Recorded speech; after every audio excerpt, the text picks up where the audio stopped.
ticket for the long way round. 2 bottles of whiskey for the way. And I sure would like some sweet company.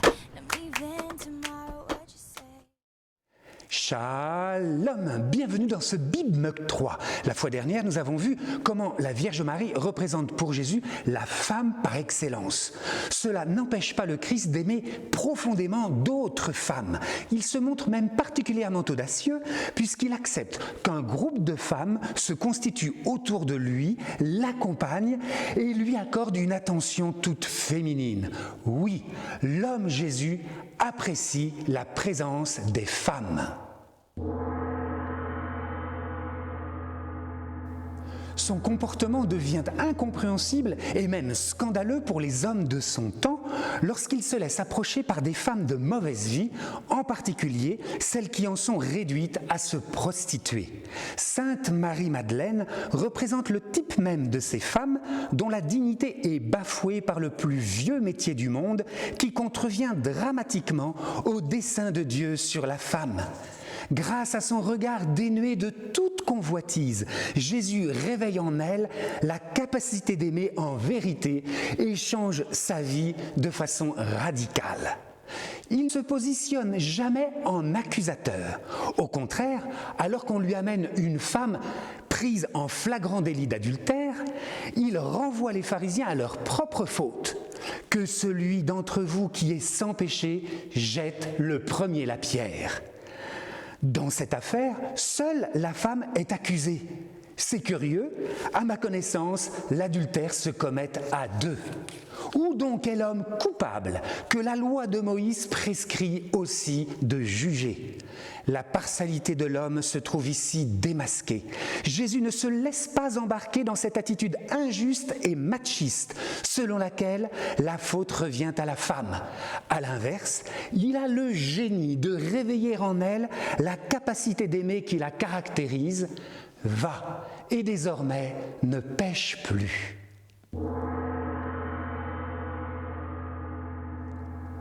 Jésus se montre particulièrement révolutionnaire au sujet du mariage, souvent malmené, même en Israël. Dans la société antique, seul l'homme avait les moyens de pourvoir à ses besoins vitaux. Une femme abandonnée avait toutes les chances de finir dans la misère. Pour la protéger, Moïse impose une règle simple. Si un homme veut se séparer de sa femme, il doit produire un acte de répudiation par lequel il déclare renoncer à tout droit sur elle. Elle peut donc retourner dans la maison de son père ou se mettre sous la protection d'un autre homme. Au moins, elle échappe à la rue. Comprenons que Jésus, qui exclut la possibilité du divorce, ne peut se satisfaire d'une telle loi, ses adversaires tentent de l'opposer à Moïse. Le Christ réplique que seule la dureté de cœur des hommes a rendu cette disposition nécessaire. Il demeure qu'à l'origine, le Créateur en a décidé autrement.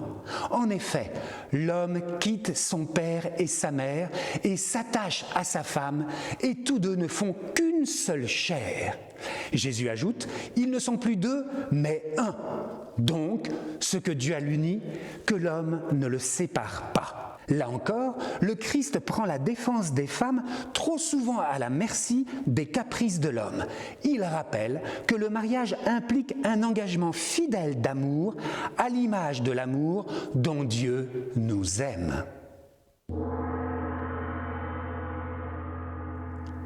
Alors, qui est cette veuve belle et admirable et quel trophée brandit-elle face aux armées d'Assour?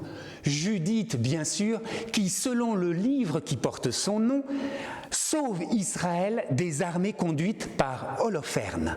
Pour cela, elle s'introduit dans le camp adverse, séduit le général, le fait boire, puis lui coupe la tête, rentre à Jérusalem et, depuis les murailles de la ville, terrorise les assaillants en brandissant la tête de leur leader.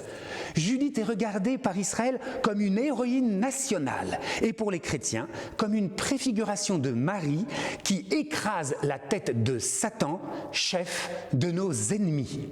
Cette énigme nous rappelle que la Bible ne confond pas le monde réel avec celui des bisounours. nous devrons cependant un jour aborder la question délicate de la violence dans la Bible. Nouvelle énigme. De quel couple humain de la Bible peut-on dire que la décision d'avoir un enfant n'a été prise que par la femme? Scrutez les Écritures, la réponse s'y trouve. À très bientôt sur BibMug. Even tomorrow, what you say? When I'm gone, when I'm gone, when I'm gone, when I'm gone.